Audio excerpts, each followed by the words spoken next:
नमस्कार दोस्तों, स्वागत है आप सबका आज की मैराथन क्लास में। राजस्थान के साथ साथ में अब राजस्थान की ज्योग्राफी चल ही रही है।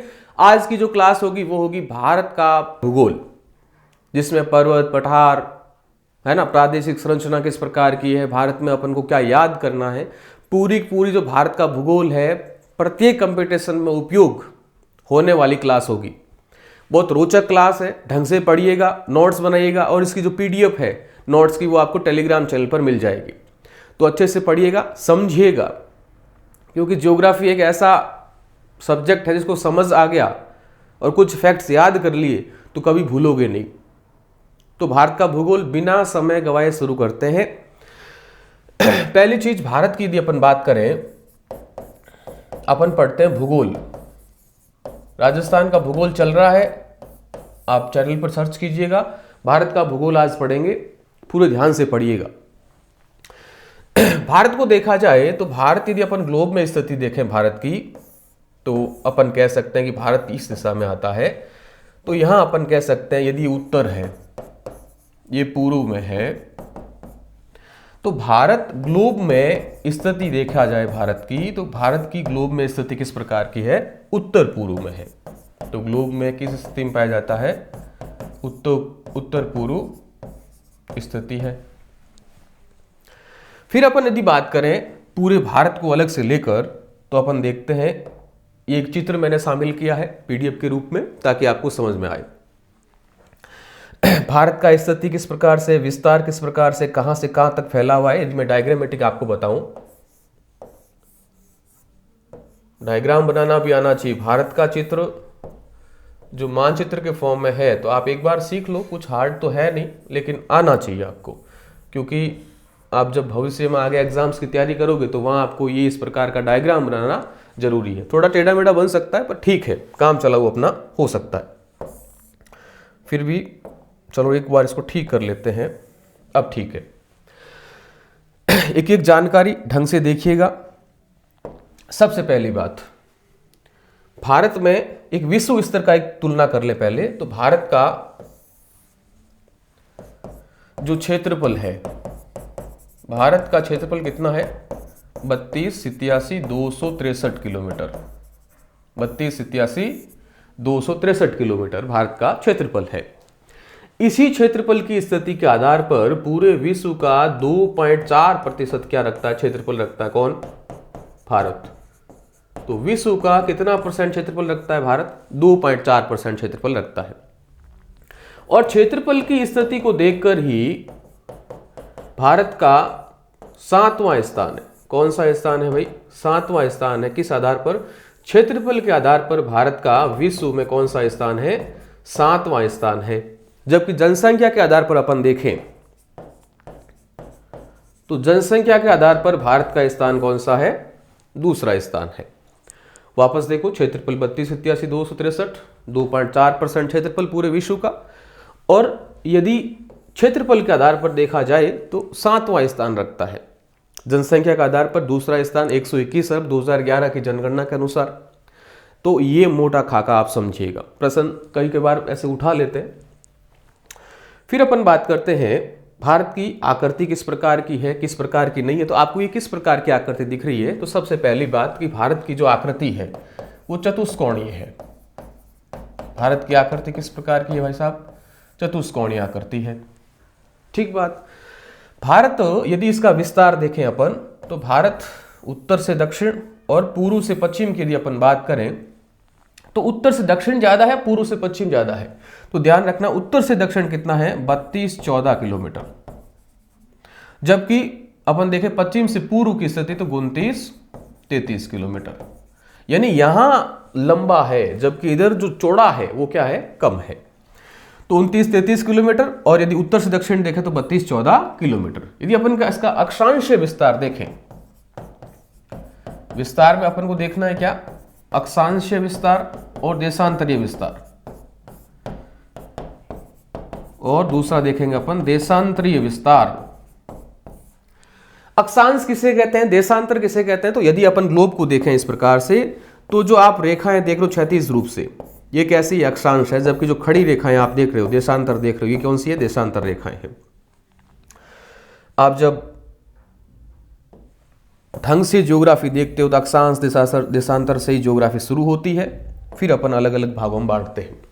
तो भारत की स्थिति यदि अपन देखें तो भारत यदि यहाँ अपन भूमि की बात करें, मुख्य भूमि की बात करें तो 8 डिग्री 4 मिनट उत्तरी अक्षांश से लेकर 37 डिग्री 6 मिनट उत्तरी अक्षांश तक फैला हुआ है। जबकि पूर्व से पश्चिम की बात करें या पश्चिम से पूर्व की बात करें तो 68 डिग्री 7 मिनट से लगाकर 97 डिग्री 25 मिनट। यदि इसका आपसे विस्तार पूछा जाए तो 8 डिग्री 4 से लगाकर 37 डिग्री 6 मिनट से उत्तरी अक्षांश, और यदि पूरी देशांतर की बात करें, वापस देखो पूरी देशांतर की बात करें तो 68 डिग्री 7 मिनट से लगाकर 97 डिग्री 25 मिनट पूर्वी तक फैला हुआ है। अब अपन बात करते हैं इसके ढांचे की। अपन बात करें इसके तो किस प्रकार का ढांचा है देखिए। अपन ने क्षेत्रफल की बात कर ली, क्षेत्रफल के बाद में अब देखो ग्लोब में किस प्रकार की स्थिति भाई साहब, तो देखेंगे अपन साहब उत्तर पूर्व में स्थिति में आता है। अपन ने ग्लोब देखा था तो ग्लोब में इस प्रकार से आया था, उत्तर और पूर्व की स्थिति में था भारत। आकृति किस प्रकार की है तो चतुष्कोणीय आकृति है। क्षेत्रफल 32,87,263 किलोमीटर। विस्तार आपको ग्लोब के आधार पर तो क्या था, उत्तर पूर्व की स्थिति में था ग्लोब में, तो फिर विस्तार अक्षांशीय देखा था अपन ने, तो अक्षांशीय स्थिति क्या थी, अक्षांशीय स्थिति 8 डिग्री 4 मिनट से लगाकर 37 डिग्री 6 मिनट तक। और यदि अपन देखें ये नॉर्थ थी, मतलब उत्तरी अक्षांश थी। जबकि अपन पूर्वी देखें तो कितने सा 68 डिग्री 7 मिनट से लगाकर 97 डिग्री 25 मिनट तक था। ये कैसा था, उत्तरी देशांतर के रूप में था। अब देखो भारत में यदि आप डायग्राम देखते हो तो आप समझते हो कि जो मैंने आपको ये डायग्राम बनाया है तो यहां पर आप देखते हो अंडमान निकोबार के द्वीप समूह भी होते हैं। इधर लक्षद्वीप का द्वीप है, ये द्वीप कौन सा, लक्षद्वीप, और यहां कौन से अंडमान निकोबार। अब आप समझिएगा ये मैंने मुख्य भूमि तक ही लिया है, लेकिन जब मैं इस मुख्य भूमि के साथ में इन द्वीप समूह को भी शामिल करूंगा, क्योंकि ये भी तो भारत के हिस्से हैं, तब देखिएगा तब ये क्या होगा, 6 डिग्री 45 मिनट से शुरू होगा, यानी 2 डिग्री का फर्क होगा। और भारत का यदि उत्तर दक्षिण बिंदु देखें तो यहां पर कौन सा बिंदु है, तो ध्यान रखना इंदिरा कौल। भारत का उत्तरी सबसे ध्यान रखना, प्रश्न सीधा आता है भारत का उत्तरतम बिंदु कौन सा है, तो ध्यान रखना इंदिरा कौल। भारत का उत्तरतम बिंदु कौन सा है, इंदिरा कौल। जबकि अपन बात करें भारत का दक्षिणतम बिंदु तो ध्यान रखना इंदिरा पॉइंट। इंदिरा पॉइंट, इसी को बोलते हैं पिगमिलियन पॉइंट, पिगमिलियन पॉइंट, इसी को ही बोलते हैं पार्सन पॉइंट, पार्सन पॉइंट। तो ये एक ही बात है, चाहे इंदिरा पॉइंट कह दो, पिगमिलियन पॉइंट कह दो या पार्सन पॉइंट कह दो, भारत का दक्षिणतम बिंदु है। यदि अपन इसकी अक्षांशीय स्थिति देखें तो 6 डिग्री 45 मिनट। यदि यहां देखें अपन तो इंदिरा कौल है जो कहां पर है, 37 डिग्री 6 उत्तरी अक्षांश पर स्थित है। यदि इस तरफ अपन देखें तो यहां पड़ता है गुजरात का कच्छ जिला, और यहां अपन देखें तो यहां पड़ता है अंजाव जिला, ये होता है अरुणाचल प्रदेश में, जबकि ये कहां है, गुजरात में। यदि इनके गांवों की स्थिति भी अपन देखें तो कच्छ का गांव पड़ता है गुहर मोती। कौन सा गांव है, गुहर मोती गांव। जबकि यहां अरुणाचल प्रदेश के अंजाव की बात करें तो यहां गांव है किबुथु गांव, किबुथु गांव। तो ये आप मोटे तौर से ध्यान रखिए। वापस देखो ये पूरा का पूरा एक सामान्य परिचय हुआ कि भारत का उत्तर से दक्षिणतम कितनी दूरी है, 32-14 किलोमीटर। इधर कितनी है, पश्चिम से पूर्व, तो ध्यान रखना 29-33 किलोमीटर। अक्षांशीय विस्तार 8 डिग्री 4, भूमि के भूमि से बात कर रहा हूं तो 8 डिग्री 4 उत्तरी अक्षांश से 37 डिग्री 6 उत्तरी अक्षांश तक। लेकिन देशांतरीय विस्तार की बात करें 68 डिग्री 7 मिनट से लगाकर 97 डिग्री 25 मिनट तक है। अब अपन यदि बात करें तो सबसे जो पश्चिमतम बिंदु कौन सा है, कच्छ जिला है, गुहर मोती गांव है। जबकि पूर्वी बिंदु कौन सा है, किबुथु गांव है, अंजाव गांव है, अंजाव जिला है और अरुणाचल प्रदेश राज्य है। यहां अपन देखें तो यहां है इंदिरा पॉइंट या पिग्मिलियन पॉइंट या पार्सन पॉइंट, जबकि उत्तरतम बिंदु कौन सा? इंदिरा कॉल। अब इनकी सीमाओं की बात करें तो भारत का वापस एक बार मैप बनाया जाए।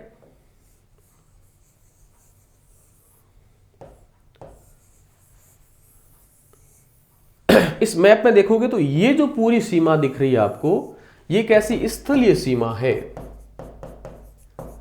कैसी सीमा है भाई? स्थलीय सीमा है।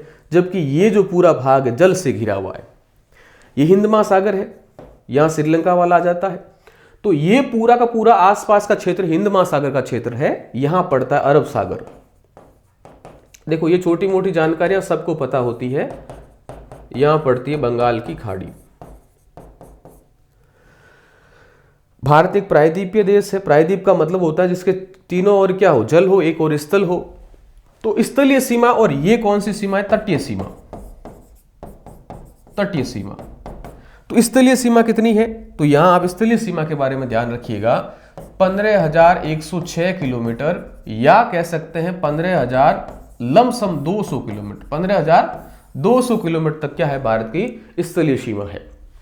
जबकि तटीय सीमा की यदि अपन बात करें तो ध्यान रखना 75-16 किलोमीटर। 75-16 किलोमीटर। अब देखिएगा इस तटीय सीमा में भी यदि अपन द्वीपों को शामिल कर रहे हैं तो ये 75-16 किलोमीटर है।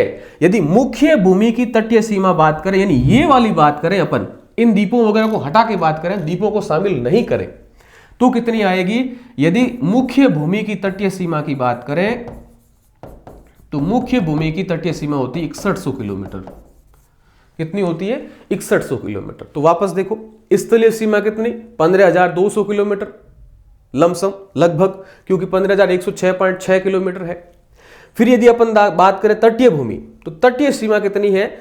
75-16 किलोमीटर, 7,516 किलोमीटर। लेकिन इसमें भी यदि मुख्य भूमि की बात करें, इन द्वीपों वाली तटीय सीमा की बात नहीं करें, तो केवल और केवल 6,100 किलोमीटर होती है।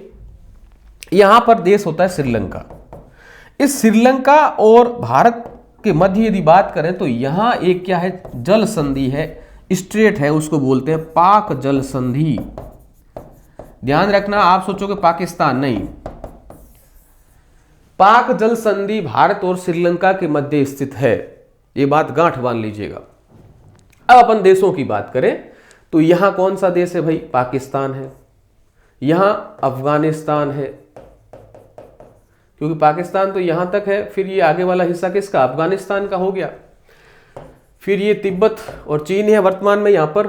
फिर यहां देखो अपन बात करें नेपाल, यहां यदि अपन बात करें भूटान, यहां म्यांमार, यहां बांग्लादेश, यहां हो गया श्रीलंका। इस तरफ यदि देखें तो मालदीव एक देश है, जलीय सीमा लगाता है, वो मालदीव देश। तो ये आसपास के पड़ोसी देश हो गए। अब कई बार प्रश्न क्या बनता है, इनकी सीमाओं का नाम पूछ सकते हैं आपसे। जैसे पूछ लिया रेड क्लिफ रेखा किस देश के मध्य है। जैसे आपसे पूछ लिया डूरंड रेखा किन देशों के मध्य है। आपसे पूछ लिया मेक मोहन रेखा, मेक मोहन रेखा किन देशों के मध्य है। तो यहां आप समझिएगा जो रेड क्लिफ रेखा है भारत और पाकिस्तान के मध्य है, भारत एवं पाक के मध्य है। जबकि अपन यदि बात करें डूरंड रेखा की तो भारत एवं अफगानिस्तान के मध्य है। लेकिन यहां एक गांठ बांधने वाली बात क्या है कि जो पीएको वाला क्षेत्र है वह पाकिस्तान के पास है। तो वर्तमान में यदि अपन बात करें तो पाक एवं अफगानिस्तान के पास है, या इनके बीच की सीमा का निर्धारण करता है। मेकमोहन रेखा, ये जो भारत का अरुणाचल प्रदेश वाला हिस्सा है, यहां पर मेकमोहन रेखा है। और आपको पता वर्तमान में बहुत सारा जो होता है फाइटिंग चल रही चीन के साथ में, कभी सैनिक लड़ रहे हैं, आपस में झगड़ रहे हैं। तो मेकमोहन रेखा किसके मध्य? भारत एवं चीन के मध्य की सीमा का निर्धारण करती है। तो वापस हो, red Cliff Bharat Pak, Durand रेखा भारत अफगानिस्तान, मेकमोहन रेखा भारत एवं चीन के मध्य स्थित है। फिर यदि अपन देखें इंदिरा कोल हो गया कन्याकुमारी तक। यदि स्थलीय भूमि की बात करें तो कन्याकुमारी, और यहां अपन देखा था इंदिरा पॉइंट या फिर पिग्मिलियन पॉइंट या पार्सन पॉइंट, या अंजाव गांव है, ये कच्छ है, 29-33 किलोमीटर इस प्रकार से है, यानी पश्चिम से पूर्व है, और उत्तर से दक्षिण कितना है 32-14 किलोमीटर। फिर यदि सीमा की अपन ने बात की तो स्थलीय सीमा कितनी थी, आपको बता दी कितनी, 15,200 किलोमीटर, जबकि तटीय सीमा कितनी थी, तटीय सीमा में यदि पूरी बात करें तो 75-16 किलोमीटर। यदि इसमें भी अपन डिवाइडेशन करें, मुख्य भूमि को साथ में लें तो कितनी होगी 6100 किलोमीटर। तटीय सीमा कितनी बचती है 2094 किलोमीटर, तो तटीय सीमा कितनी हो गई 2094 किलोमीटर। फिर अपन यदि बात करें करक रेखा और मानक रेखा, तो देखो भारत का यदि मैप देखोगे आप इस प्रकार से, तो करक रेखा भी निकलती है और अपन मानक रेखा जो अपना समय निर्धारण करती है। तो यदि समय रेखा देशांतरीय रेखा कौन सी है, तो 82.5 डिग्री देशांतरीय रेखा, ये क्या करती है, समय का निर्धारण करती है, इसलिए मानक रेखा भी कहलाती है। मैं थोड़ा स्पीड से चल रहा हूं ताकि अपना सिलेबस पूरा हो, ढंग से हो, और आप बिल्कुल इसको ढंग से समझ पाए। थोड़ा स्पीड से चलना पड़ता है। बाकी यूट्यूब पर आपको 1 घंटे में एक टॉपिक भी समझाने वाले बहुत मिलेंगे। तो 82.5 डिग्री देशांतर और ये समय और मानक रेखा कहलाती है। ये कहां से गुजरती है, और फिर यहां से एक रेखा गुजरती है, उसका नाम है करक रेखा। 23.5 डिग्री उत्तरी रेखा को बोलते हैं करक रेखा। तो भारत में से करक रेखा गुजरती है, और यदि मानक रेखा देखो तो 82.5 डिग्री गुजरती है, देशांतरीय रेखा गुजरती है। बात कर रहे हैं करक रेखा की, तो करक रेखा कहां से गुजरेगी, तो गुजरात से शुरू हो रही है, गुजरात के बाद राजस्थान, राजस्थान के बाद मध्य प्रदेश, मध्य प्रदेश के बाद में अपन कह सकते हैं छत्तीसगढ़, छत्तीसगढ़ के बाद में कहां जाएगी, ये जाएगी झारखंड, फिर मिजोरम, पहले अपन पश्चिम बंगाल ले लेते हैं, पश्चिम बंगाल को पहले ले लेते हैं। तो पश्चिम बंगाल, फिर मिजोरम और त्रिपुरा, कुल 8 राज्यों से गुजरती है। तो कुल कितने राज्यों से गुजरती है, 8 राज्यों से गुजरती है। कौन, करक रेखा। उनके नाम क्या है, गुजरात, राजस्थान, MP, छत्तीसगढ़, झारखंड, पश्चिम बंगाल, मिजोरम एवं त्रिपुरा। इन 8 राज्यों से कौन सी रेखा गुजरती है, करक रेखा गुजरती है। एग्जाम में प्रश्न आने के चांसेस रहते हैं। तो राम, मित्र, छाप, बंगू, इस प्रकार से भी याद रख सकते हो। ये राम, गमछा, झार, इस प्रकार की आप ट्रिक, मतलब बहुत सारी ट्रिक है इसकी मिलती है, लेकिन मैं तो ऐसा मानता हूं कि ट्रिक के बगैर याद करो, यहां से शुरू करो। गुजरात आ गया, राजस्थान आ गया, MP आ गया, फिर छत्तीसगढ़ आ गया, झारखंड आ गया, पश्चिम बंगाल, यहाँ वाली कंडीशन पश्चिम बंगाल की हो गई, फिर मिजोरम और त्रिपुरा हो गया। मानक रेखा, तो भारत में मानक रेखा कौन सी है, 82.5 डिग्री देशांतरीय या देशांतर रेखा। तो 82.5 डिग्री देशांतर रेखा की यदि अपन बात करें तो वह कहां से निकलती है, तो आप यहां एक ट्रिक के माध्यम से याद करिएगा, क्योंकि मानक रेखा 82.5 डिग्री देशांतर पूर्वी देशांतर रेखा है, जो कि ग्रीनविच से लगभग 5.5 घंटे आगे चलती है। तो यदि ये भी ध्यान रखिएगा, ग्रीनविच जो समय रेखा या ग्रीनविच मानक रेखा है, उससे भारत का जो टाइम 5.5 घंटे क्या है, आगे है। तो 5.5 घंटे आगे चलती है। तो ये 82.5 डिग्री पूर्वी देशांतर है। ये कितने राज्यों से गुजरती है, 5 राज्यों से गुजरती है। भारत में कितने राज्यों से गुजरती है, 5 राज्यों से गुजरती है। उनका नाम याद रखना आप, उत्तर प्रदेश, मध्य प्रदेश, छत्तीसगढ़, उड़ीसा और आंध्र प्रदेश। इन 5 राज्यों से गुजरती है। आप यदि ट्रिक याद करें तो अमकुआ, UMCUA, अमकुहा, जैसे आपको याद रखना चाहे वैसे रख सकते हो। तो मानक रेखा 5 राज्यों से, जबकि करक रेखा 8 राज्यों से गुजरती है। और फिर यदि आपसे पूछ ले राज्यों के नाम भी, तो गुजरात, राजस्थान, MP, छत्तीसगढ़, झारखंड, पश्चिम बंगाल, मिजोरम, त्रिपुरा से गुजरती करक रेखा। बाकी मानक रेखा UP, MP, छत्तीसगढ़, उड़ीसा और आंध्र प्रदेश। तो ये ग्रीनविच रेखा से 5.5 घंटे आगे चलती है। और कौन सी रेखा, 82.5 डिग्री पूर्वी देशांतर रेखा है। ठीक है, 5.5 घंटे आगे चलती है। तो मोटे मोटे फैक्ट्स, हालांकि देखो आप लोग बहुत जगह पढ़ चुके होंगे इन चीजों को। फिर अपन बात करते हैं सबसे बड़ा राज्य कौन सा, सबसे छोटा राज्य कौन सा। तो अपन क्षेत्रफल की दृष्टि से यदि अपन देखें तो क्षेत्रफल की दृष्टि से सबसे बड़ा राज्य कौन सा है, राजस्थान है। क्षेत्रफल की दृष्टि से सबसे बड़ा राज्य कौन सा है, राजस्थान है। सबसे छोटा राज्य कौन सा है, तो सबसे छोटा राज्य कौन सा है, गोवा। एक चीज ये भी ध्यान रखना, सर्वाधिक सीमा कौन सा देश लगाता है, तो सर्वाधिक सीमा लगाता है बांग्लादेश। भारत से कौन सा देश सर्वाधिक सीमा लगाता है, बांग्लादेश, 4096 किलोमीटर, 4096 किलोमीटर। और सबसे कम कौन लगाता है, तो सबसे कम आप सबको पता अफगानिस्तान लगाता है, और ये कितना लगाता है, 106 किलोमीटर, 106 किलोमीटर। तो ये दो चीजें आप यहां ध्यान रखिएगा। तो सबसे बड़ा राज्य राजस्थान और फिर सबसे छोटा राज्य गोवा। केंद्र शासित प्रदेश सबसे बड़ा कौन सा है, लद्दाख, और सबसे छोटा कौन सा है, लक्षद्वीप। लद्दाख सबसे बड़ा और सबसे छोटा कौन सा, लक्षद्वीप। जिले की बात करें तो कच्छ गुजरात का एक जिला है जो कि सबसे बड़ा जिला है। सबसे बड़ा जिला कौन सा, कच्छ गुजरात। और सबसे छोटा जिला कौन सा, माहे, जो कि पुडुचेरी में है।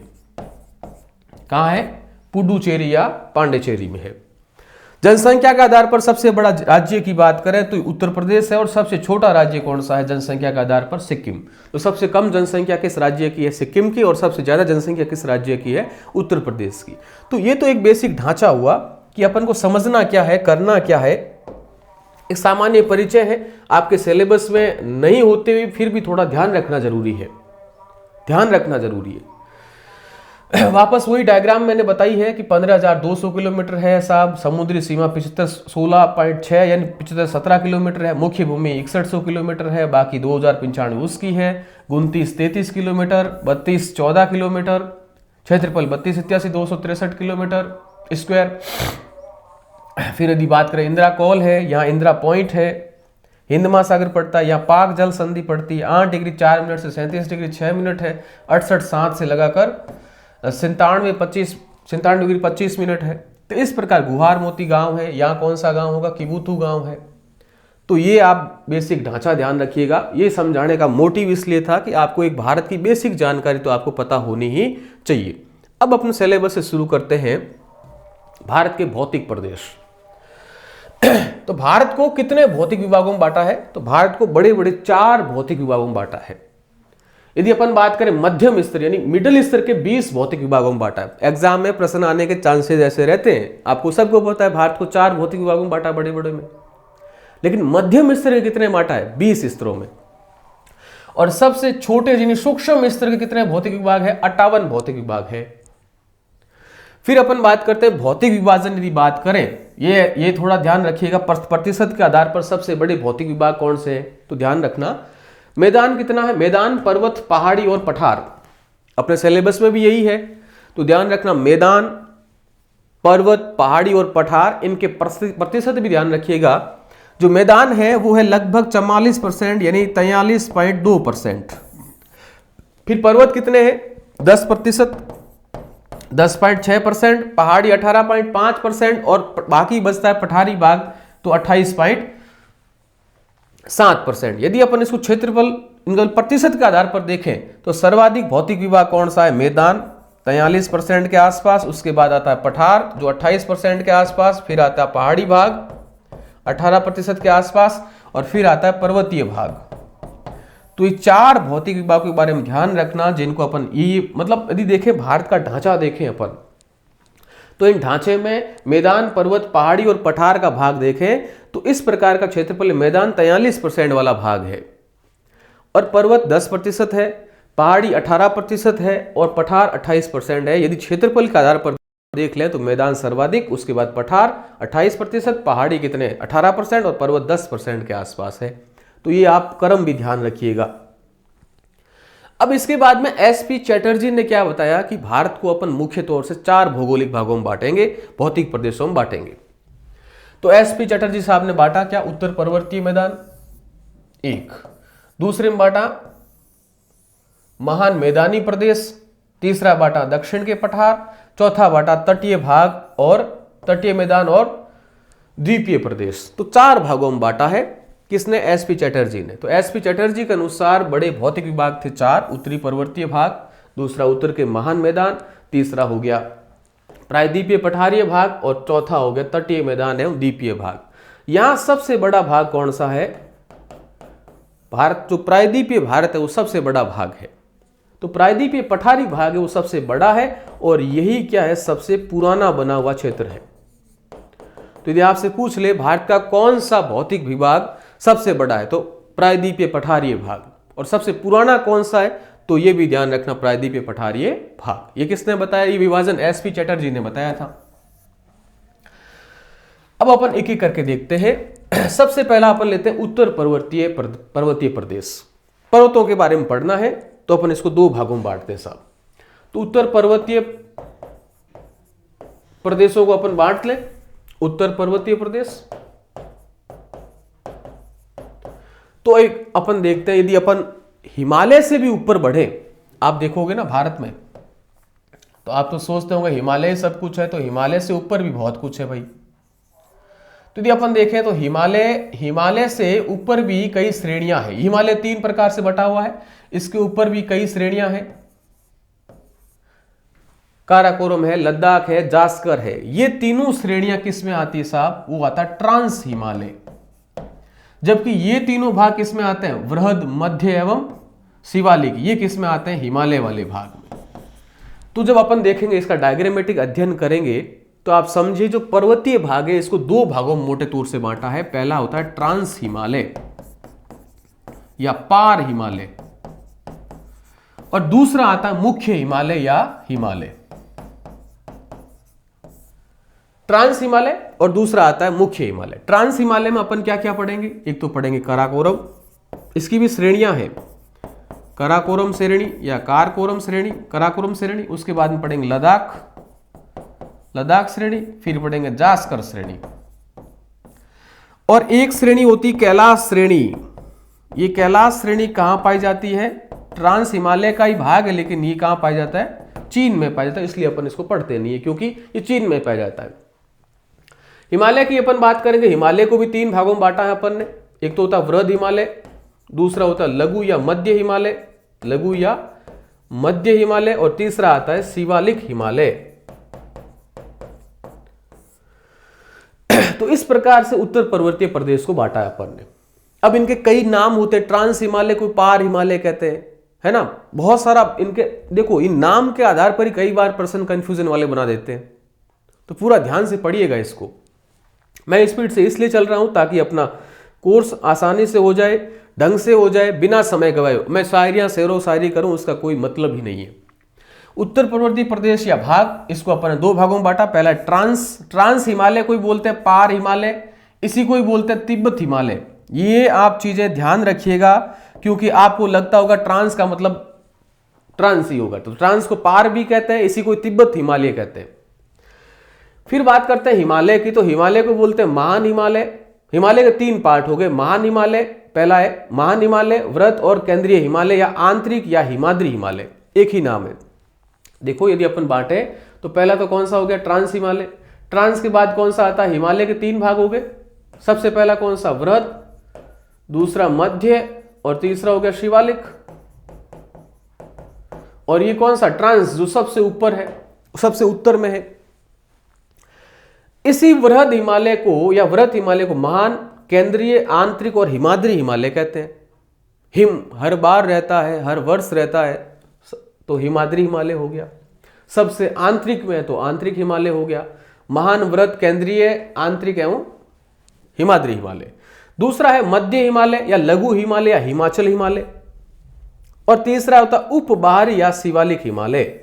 तो अपन को मोटे तौर से नाम मिलता है शिवालिक, तो ये एक्स्ट्रा तौर से ये भी ध्यान रखिएगा, उपबाहरी या शिवालिक हिमालय, उपबाहरी या शिवालिक हिमालय, ऐसे याद कीजिए। देखो ट्रांस को बोलते हैं पार, इसी को ही बोलते हैं तिब्बतियन हिमालय। वृहद हिमालय सबसे अंदर है, सबसे अंदर है, तो ये आंतरिक हो गया, केंद्रीय हो गया, आंतरिक हो गया, केंद्रीय हो गया। मध्य, इसी को बोलते हैं लघु हिमालय। अब शिवालिक हिमाचल हिमालय, शिवालिक हिमालय सबसे कहां का पड़ता है, बाहरी ओर, तो बाहरी हो गया या उप हिमालय, बाहरी कह दो या उप हिमालय कह दो। तो ये नाम याद रखिएगा, नाम के आधार पर भी आपको प्रश्न बना सकते हैं इस प्रकार से। डायग्राम के तौर पर देखा जाए तो देखो सबसे पहले ये जो श्रेणियां हैं, काराकोरम, फिर लद्दाख, फिर जास्कर श्रेणी, ये ट्रांस हिमालय के भाग में आता है। आप तो याद करो के के बाद एल, एल के बाद देखें तो LZPDS, ये याद कर लो। काराकोरम, लद्दाख, जास्कर, ये तीनों श्रेणियां किसकी हो गई, ट्रांस हिमालय की। फिर पीर पंजाल, धौलाधर और शिवालिक, ये क्या है, पीर पंजाल, धौलाधर और शिवालिक थोड़ी देर बाद में पढ़ेंगे। ये क्रम कई बार पूछते हैं कि निम्न श्रेणियों का क्रम क्या होगा, तो KL या तो याद है तो LZPDS, काराकोरम तो सबको याद है, सबसे ऊपर है तो काराकोरम, उसके बाद LZPDS है ना, लद्दाख, जास्कर, पीर पंजाल, धौलाधर एवं शिवालिक हिमालय, ये श्रेणियां हैं साहब। अब देखो काराकोरम, लद्दाख, जास्कर, ये तीनों भाग किसके हो गए, ट्रांस हिमालय के। ट्रांस हिमालय के जस्ट नीचे ये वाला जो पीले वाला पार्ट आता है, ये पीले वाला पार्ट कौन सा है, वृहत हिमालय या ग्रेट हिमालय, ये यहां तक फैला हुआ है। दूसरा इसके मध्य आता है मध्य हिमालय या लघु हिमालय, ये लघु हिमालय है।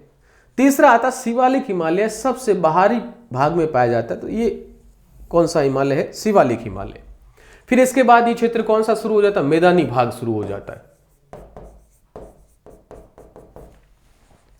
तो ये हिमालय का डायग्राम भी आप ध्यान रखिएगा, हिमालय या उत्तर पर्वतीय जो भाग है उसको किस प्रकार से बांटा, ये तो ट्रांस हिमालय और उसके बाद में खुद का हिमालय या मेन हिमालय या मुख्य हिमालय, जिसमें तीन है। सबसे पहला आंतरिक या वृहद हिमालय, दूसरा मध्य हिमालय और तीसरा शिवालिक हिमालय। ठीक है, अब अपन एक एक करके पढ़ते हैं। पहला आता है ट्रांस हिमालय या पार हिमालय या तिब्बत हिमालय। देखो इसका निर्माण हिमालय से पहले हुआ है, हिमालय तो बाद में बना, उससे पहले इसका निर्माण हुआ। तो हिमालय का निर्माण कैसे हुआ, तो दो सिद्धांत आते हैं। एक तो आता कोबर का भूसन्नति सिद्धांत, कोबर का भूसन्नति सिद्धांत, और दूसरा आता प्लेट टेक्टोनिक सिद्धांत, प्लेट टेक्टोनिक सिद्धांत। तो हिमालय निर्माण के लिए दो सिद्धांत मुख्य तौर से आते हैं, इसका नाम है कोबर भूसन्नति सिद्धांत, दूसरा था प्लेट टेक्टोनिक सिद्धांत। कोबर ने तो कहा 33 सागर की जो भूसन्नति हुई है, जिसके कारण वलन पैदा हुए और वलन से कुनलुन पर्वत हुआ, तिब्बत का पठार हुआ और हिमालय जैसे जो पर्वत है उनका निर्माण हुआ। लेकिन मोटे तौर से अपन जो मतलब साक्ष्य के तौर पर अपन अच्छा मानते हैं, एकदम प्रखर मानते हैं कि साहब ये जो सिद्धांत है वो सही बैठता है, वो है प्लेट टेक्टोनिक थ्योरी। ये प्लेट टेक्टोनिक थ्योरी क्या कहती है कि साहब दो प्रकार की प्लेटें थी ये जो हिमालय निर्माण में, एक तो कौन सी थी, यूरेशियन प्लेट, दूसरी थी जो भारतीय प्लेट, उसको बोलते हैं इंडो ऑस्ट्रेलियन प्लेट। जब ये दोनों पास पास में आने लगी तो पास में आने से क्या होगा, इन दोनों के मध्य वलन शुरू हुए। जैसे इसका बीच का जो भाग था 33 सागर की भूसन्नति के कारण बना था, ये बीच का भाग वलित हुआ। वलित होने से जैसे ही पास में आए तो ये ऊपर बढ़े, ऊपर बढ़ने से किसका निर्माण हुआ, हिमालय जैसे मोटे और बड़े बड़े पर्वतों का निर्माण हुआ। तो आप ध्यान रखना, हिमालय के जो उत्पत्ति के संबंध में दो सिद्धांत ध्यान रखना, कोबर का भूसन्नति सिद्धांत, दूसरा प्लेट टेक्टोनिक सिद्धांत। प्लेट टेक्टोनिक सिद्धांत तो क्या कहता है साहब, दो प्लेटें थी, कौन सी, यूरेशियन और इंडो ऑस्ट्रेलियन प्लेट, दोनों पास पास में आई तो बीच का जो चीजें थी वो ऊपर उठी, ऊपर उठने से क्या हुआ, वलन वलित पर्वतमाला का निर्माण हुआ। तो ये कैसी पर्वतमाला है, नवीन पर्वतमालाएं हैं। मध्य एशियाई पर्वतों का भाग है, पामीर की गांठ का भाग है, हिमालय का इसको मेरुदंड कहते हैं और उच्च एशिया का मेरुदंड कहलाता है। ये एग्जाम में कई बार आते हैं, उच्च एशिया का मेरुदंड किसे कहते हैं, हिमालय का मेरुदंड किसे कहते हैं, मध्य एशियाई पर्वतों का कौन सा भाग है, पामीर की गांठ का भाग है, कौन सा, ट्रांस हिमालय। इसके तीन भाग है साहब, तीन श्रेणियों में इसको बांटा है, कराकोरम, दूसरी लद्दाख और तीसरी जास्कर श्रेणी, तीन श्रेणियों में इसको बांटा है। तो पहली आती है कराकोरम श्रेणी, दूसरी आती है लद्दाख श्रेणी और तीसरी आती है साहब जास्कर श्रेणी। इस प्रकार से तीन श्रेणियां बटी हुई है। जो कैलाश श्रेणी है वो ट्रांस हिमालय का ही भाग है, लेकिन कहां स्थित है, चीन में स्थित है। कराकोरम श्रेणी, कराकोरम श्रेणी को यदि अपन देखें तो इस श्रेणी के अंदर सबसे ऊंची चोटी आती है K2 या ग्वेडविन ऑस्टिन, जो पीओके में स्थित है। अपन यदि कह दें ना कि भारत की सबसे ऊंची चोटी कौन सी है, यदि अपन पीएको को भारत में मानते हैं तो कौन सी होती है? K2 गॉडविन ऑस्टिन, नहीं तो होगी कंचनजंगा, ठीक है, जो सिक्किम में स्थित है। और विश्व की सबसे बड़ी माउंट एवरेस्ट, सबसे ऊंची कौन सी? Mount Everest. जबकि भारत की सबसे ऊंची कौन सी? तो मुख्य भूमि की कौन सी? कंचनजंगा, जो सिक्किम में स्थित है। अन्यथा कौन सी सही होती? K2 गॉडविन ऑस्टिन, जो कितनी होती? 8611 मीटर ऊंची होती। तो इस काराकोरम श्रेणी की सबसे ऊंची चोटी है K2 या गॉडविन ऑस्टिन, 8611 मीटर ऊंची है। ये कहां पर स्थित है? पीओके में स्थित है।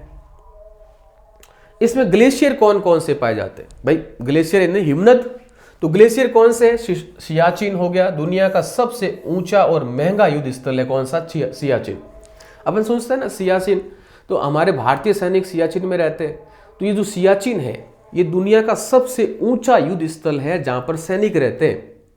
तो सियाचिन और महंगा युद्ध स्थल भी है, क्योंकि यहाँ जो सामान या राशन पहुंचाने के लिए, सैनिकों को पहुंचाने के लिए बहुत अधिक खर्चा होता है। और यहां पर नुब्रा घाटी है और नुब्रा नदी बहती है यहां से, ठीक है जी। अन्य हिमनद ससाइनी हो गया, वोल्तेरो हो गया, हिस्पार हो गया और बियापो हो गया। तो सबसे ऊंचा हिमनद कौन सा है? तो ससाइनी है। सबसे ऊंचा हिमनद कौन सा है साहब? सचाइनी है। लेकिन सचाइनी नहीं आए तो सियाचिन सही कीजिएगा, क्योंकि सियाचिन क्या है? दुनिया का सबसे, मतलब मानव रहते हैं यहां पर। तो ये कौन सा है? दुनिया का जो सबसे ऊंचा युद्ध स्थल के रूप में जाना जाता है वो कौन सा है? सियाचिन।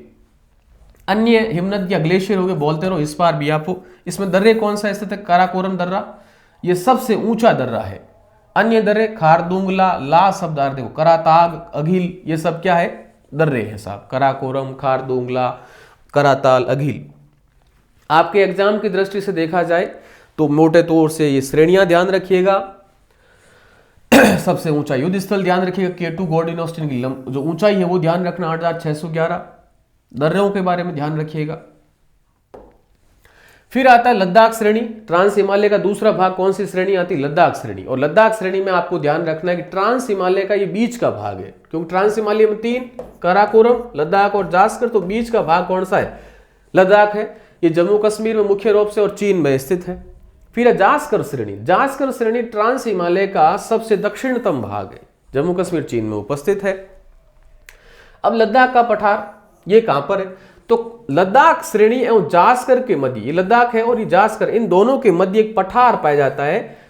वो कौन सा? लद्दाख का पठार। लद्दाख के पठार की खास बात क्या है कि लद्दाख का जो पठार है यहां पर शीत मरुस्थल, तो भारत का एकमात्र शीत मरुस्थल कौन सा है? लद्दाख मरुस्थल, जो कि शीत मरुस्थल है।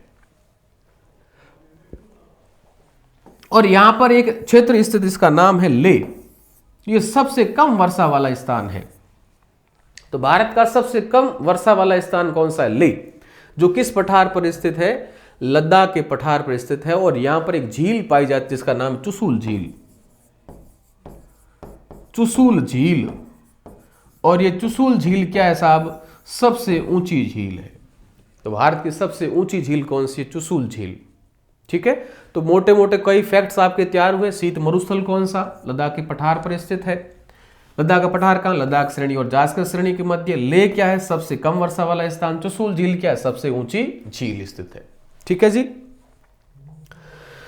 दूसरा भाग आता है हिमालय। ट्रांस हिमालय हो गया। और अब आता है, अब पूरा हिमालय पढ़ेंगे। हिमालय में कौन कौन से भाग है? देखो, हिमालय 33 सागर की भूसंधि से निर्मित हुआ है।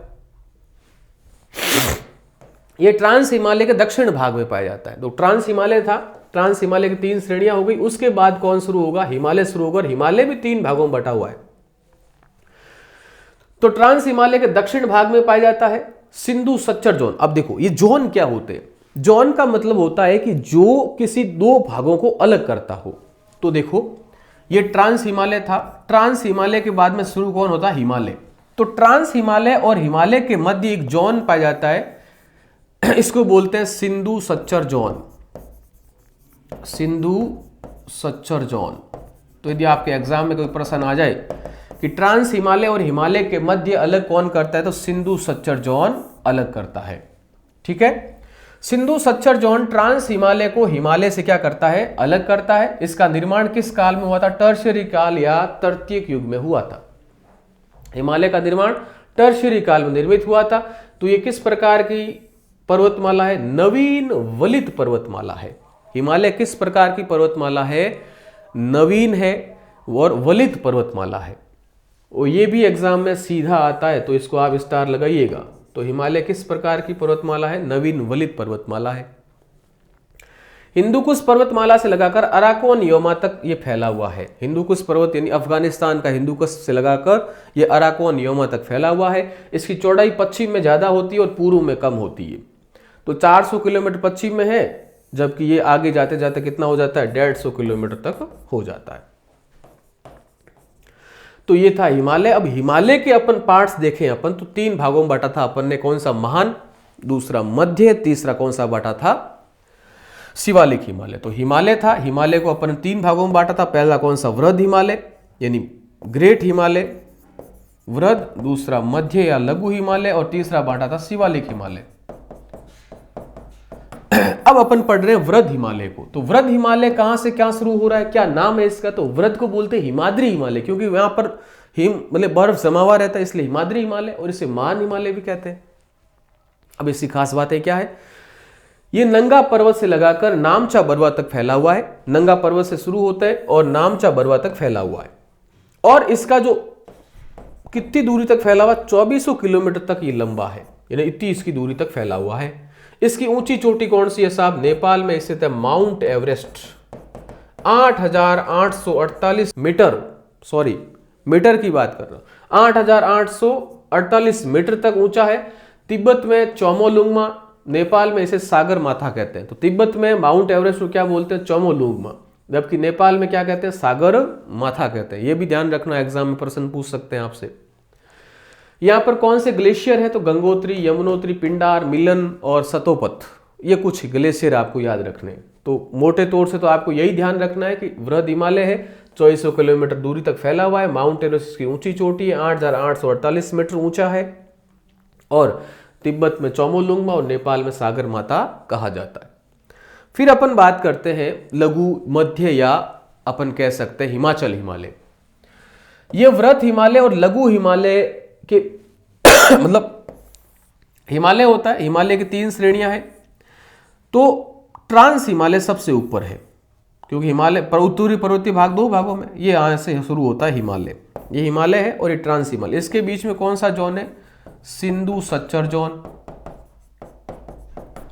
जबकि जो वृहद हिमालय है और वृहद एवं उसके बाद में यदि अपन बात करें मध्य या लघु, इन दोनों के मध्य कौन सा जोन आता है, यानी इनको अलग कौन करता है, तो ध्यान रखना, मुख्य केंद्रीय भ्रंश, मुख्य केंद्रीय भ्रंश या फिर मेन सेंट्रल थ्रस्ट, एमसीटी इसको अलग करता है।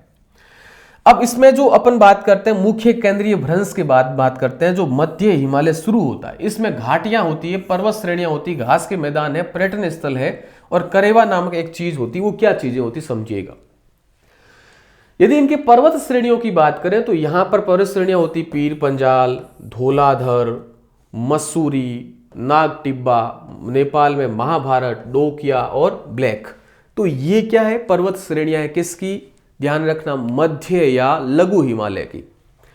तो पर्वत श्रेणियां पीर पंजाल, धौलाधर, मसूरी, नाग टिब्बा, महाभारत, डोकिया एवं ब्लैक, ये क्या है इसकी पर्वत श्रेणियां। इसमें घाटियां भी पाई जाती है साहब मध्य हिमालय में। कौन कौन सी, कश्मीर घाटी, कुल्लू घाटी, कांगड़ा घाटी, काठमांडू घाटी, ये क्या है इसकी घाटियां हैं। लघु, मध्य या हिमाचल हिमालय में घास के मैदान होते हैं, उन्हें कश्मीर में मर्ग कहा जाता है, इसलिए अपन सुनते हैं गुलमर्ग, है ना। तो ये कश्मीर में इन्हें मर्ग कहते हैं, जबकि उत्तराखंड में इनको बुग्याल या प्याला कहते हैं। ये ध्यान रखना, घास के मैदानों का एग्जाम में प्रश्न बन सकता है, आपसे पूछ सकते हैं कि जम्मू कश्मीर में या फिर कह सकते हैं हिमाचल हिमालय या लघु या मध्य हिमालय में कश्मीर के जो घास के मैदान होते हैं उन्हें क्या कहते हैं, उन्हें बोलते हैं मर्ग या गुलमर्ग। जो गुलमर्ग तो स्थान का नाम है, तो मर्ग के आधार पर पढ़ा है, तो मर्ग कहते हैं घास के मैदानों को। या कश्मीर में, उत्तराखंड में जो घास के मैदान उन्हें बुंग्याल या प्याला कहते हैं। पर्यटन स्थल यहाँ पर पाया जाता है शिमला, मनाली, धर्मशाला, नैनीताल। तो ये पर्यटन स्थल बहुत बड़े महत्वपूर्ण, कई बार पूछ चुके हैं शिमला कौन से हिमालय में आता है, तो मध्य या लघु हिमालय में आता है। करेवा, जो कश्मीर घाटी में जो झीलों के निक्षेप पाए जाते हैं, झीलें चली, झीलों के अंदर क्या हुआ, अवसादीकरण हुआ, निक्षेप हुए, तो निक्षेप में जो क्षेत्र निक्षेप बनते हैं, उन निक्षेपों को जम्मू कश्मीर में क्या कहते हैं, करेवा कहते हैं। तो केसर की जो खेती होती है उन करेवा क्षेत्रों में होती है। तो करेवा कश्मीर घाटी में झीलों के निक्षेपों को कहते हैं, जो केसर की खेती यहाँ पर की जाती है। केसर सुने, सैफ्रॉन, तो यहाँ पर खेती होती है करेवा। केसर कौन सी चीज है ये भी ध्यान रखना। तो पुष्प का कौन सा भाग है, जो वृत्तिका वाला भाग है वो क्या होता है, केसर में होता है। आगे बढ़िए। अब लास्ट में जो हिमालय पार्ट आता है वो होता है उप बहारी या शिवालिक हिमालय।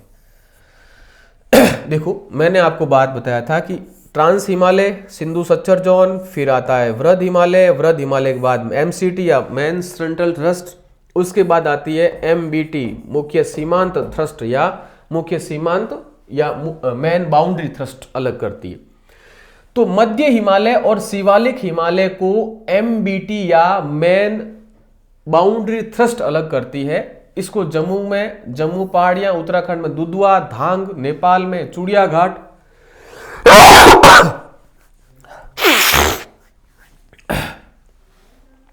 इसको जम्मू में जम्मू पहाड़ियां, उत्तराखंड में दुधवा या धांग कहते हैं, नेपाल में चूड़िया घाट कहते हैं, और अरुणाचल प्रदेश में इसको बोलते हैं डाफला, मिरी, अबोर और मिसमी। कई बार एग्जाम में आ चुका है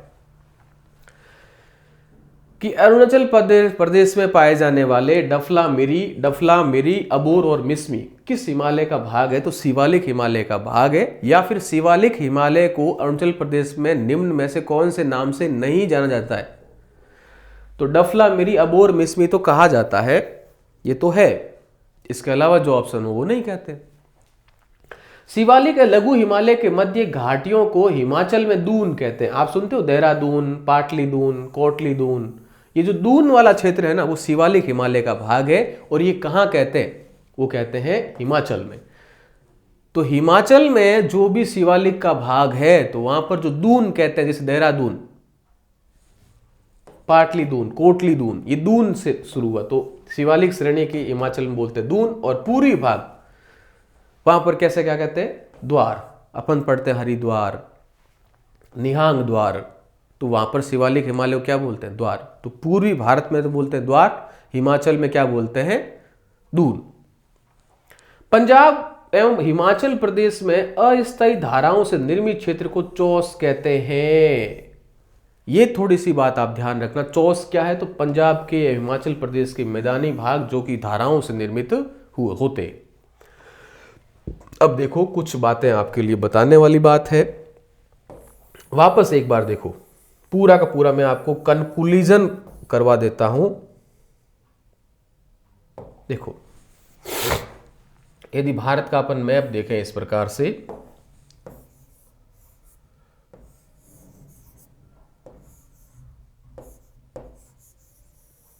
देखो सबसे पहले कौन सी श्रेणी आती, काराकोरम श्रेणी, उसके बाद लद्दाख श्रेणी, उसके बाद जास्कर श्रेणी।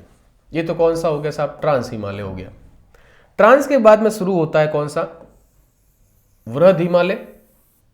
वृद्ध हिमालय के बाद में कौन शुरू होता है साहब, उसके बाद शुरू होता है कौन सा, मध्य हिमालय। और तीसरा कौन सा आता है साहब, लास्ट में आता है शिवालिक हिमालय।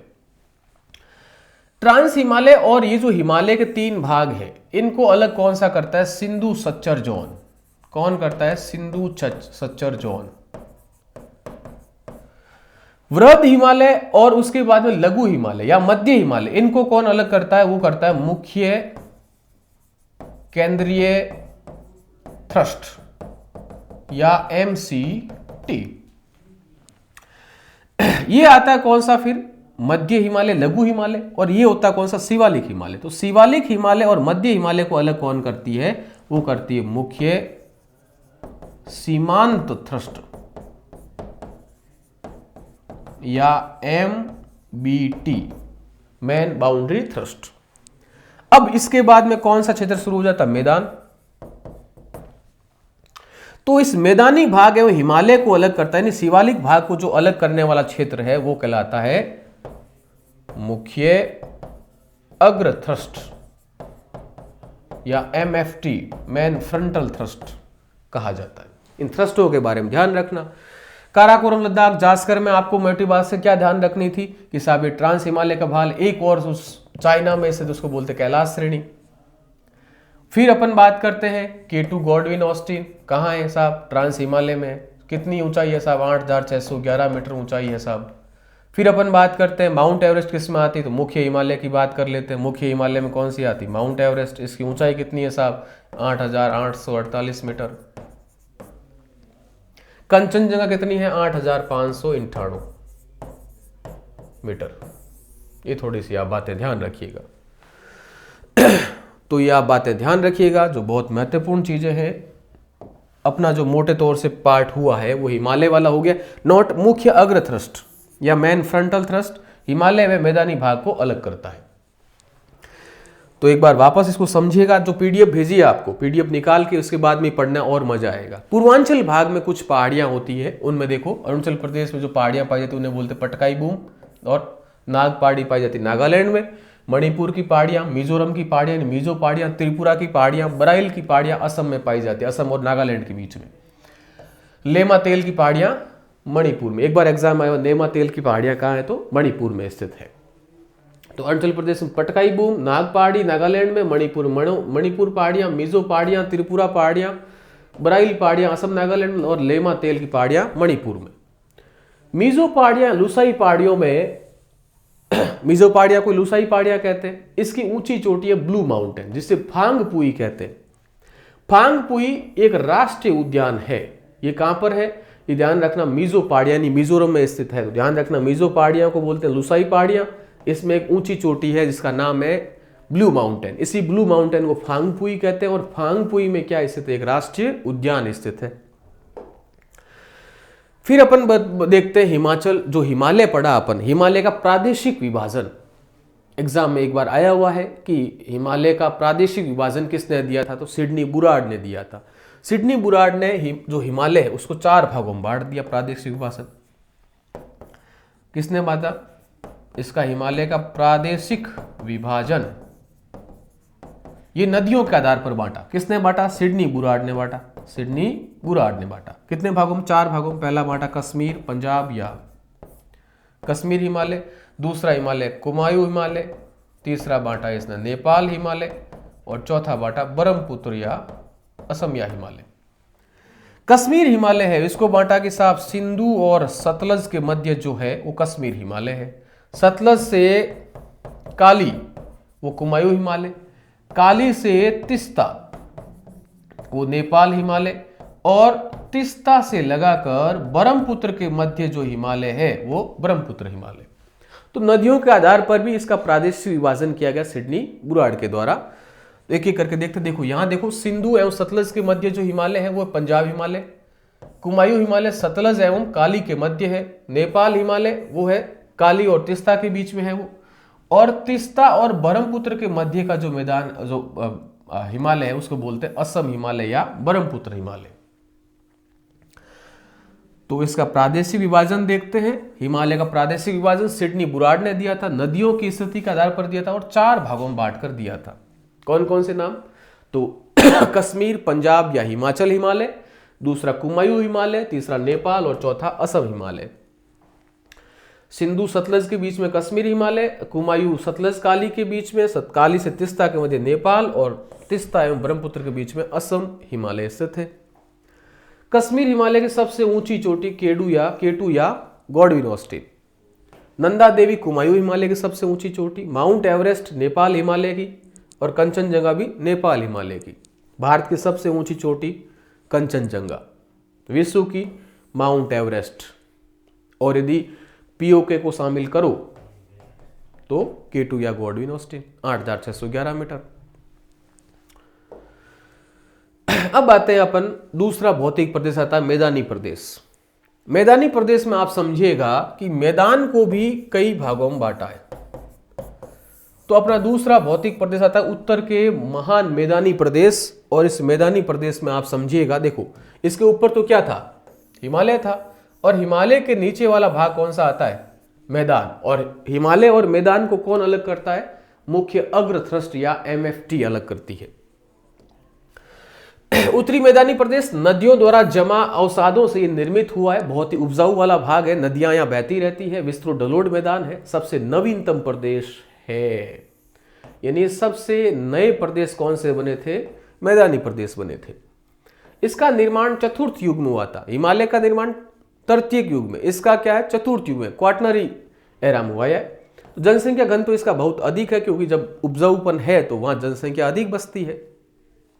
पहले तो ऐसे हुआ करता था कि कहते थे कि उस नदी के किनारे मेरा घर है, अब कहते हैं मेरे घर के किनारे से नदियां बहती है। या पहले कहा जाता था कि उस नदी के किनारे ये शहर बसा हुआ था, अब कहते हैं उस शहर के पास से वो नदी बहती है। तो परिस्थितियां बदल चुकी है अब, पर अपने को यहाँ फोकस करो कि जनसंख्या घनत्व तो यहाँ सर्वाधिक है। इसकी चौड़ाई है, ध्यान रखना, 480 किलोमीटर। फिर इसकी लंबाई कितनी है? तो ध्यान रखना 3200 किलोमीटर। जबकि इसकी गहराई कितनी है? ये कितना गहरा है? तो 2000 मीटर तक, यानी 2 किलोमीटर तक गहरा हो सकता है। तो ये ध्यान रखना कि इसकी गहराई 2000 मीटर तक हो सकती है, 3200 किलोमीटर तक लंबा फैला हुआ है। चौड़ाई इसकी कितनी है? 480 किलोमीटर।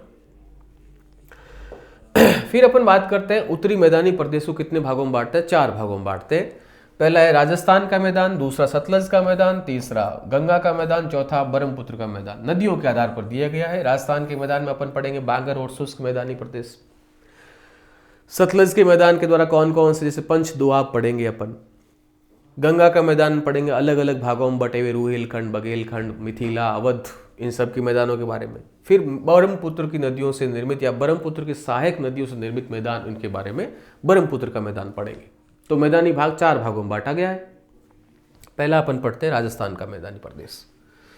राजस्थान का मैदानी प्रदेश अरावली के पश्चिम में स्थित है मुख्य तौर से, और ये मुख्य जो भूमि है वो लूणी नदी का प्रवाह क्षेत्र है। ये 2 भागों में बटा होता है। ये तो आप राजस्थान की ज्योग्राफी में अच्छी भली भांति पढ़ते हो। जो अपन मरुस्थलीय प्रदेश यानी शुष्क एवं अर्ध शुष्क प्रदेश पढ़ते हैं वो इसमें शामिल है।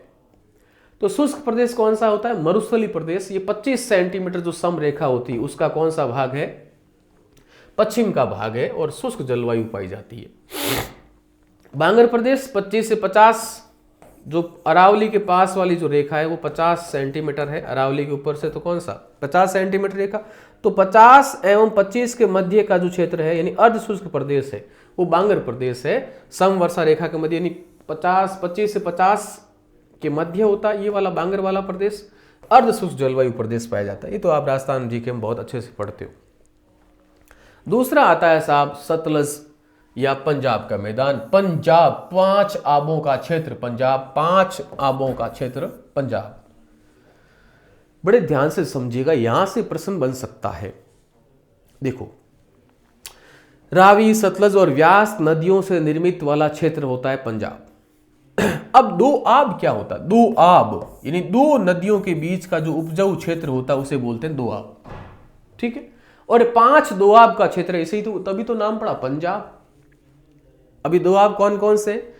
तो पहला है सिंधु सागर दोआब। सिंधु सागर दोआब, तो सिंधु एवं झेलम नदी के मध्य का जो दोआब है उसे बोलते हैं सिंधु सागर दोआब। तो आप देखो, एक तो ये चीज ध्यान रखना, JCRVST, ये नदियों का क्रम भी ध्यान रखना। देखो, झेलम से ऊपर तो कौन सी नदी? सिंधु नदी, तो ये तो सिंधु हो गई। फिर हो गई कौन सी? चिनाब नदी। इन नदियों का क्रम भी पूछ सकते हैं, उत्तर से दक्षिण में रावी, व्यास और सतलज।